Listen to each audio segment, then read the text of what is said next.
तमिलनाडु की पॉलिटिक्स समझनी है तो सिर्फ एक आदमी और उनकी पूरी आइडियोलॉजी समझ जाइए, वहाँ की पूरी पॉलिटिक्स समझ में आ जाएगी।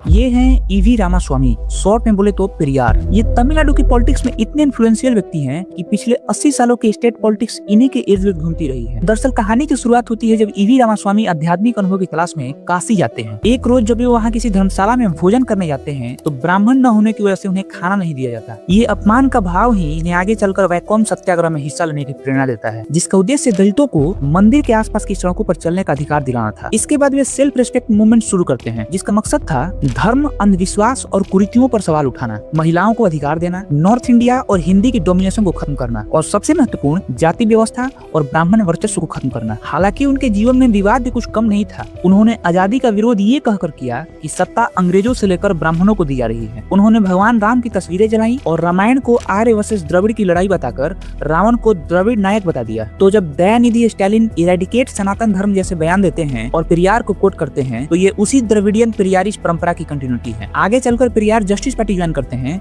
और 1939 में उसके अध्यक्ष बनते हैं और 1944 में इसका नाम बदलकर द्रविड़ कड़गम कर देते हैं। जस्टिस पार्टी इलेक्टोरल पॉलिटिक्स में हिस्सा लेती थी, लेकिन द्रविड़ कड़गम सोशल रिफॉर्म्स के दायरे तक ही सीमित थी। चुनावी राजनीति में भाग न लेने की वजह से पेरियार के एक शिष्य सीएन अन्नादुरई अपना रास्ता अलग कर लेते हैं और 1949 में एक पार्टी की स्थापना करते हैं, द्रविड़ मुनेत्र कड़गम यानी डीएमके।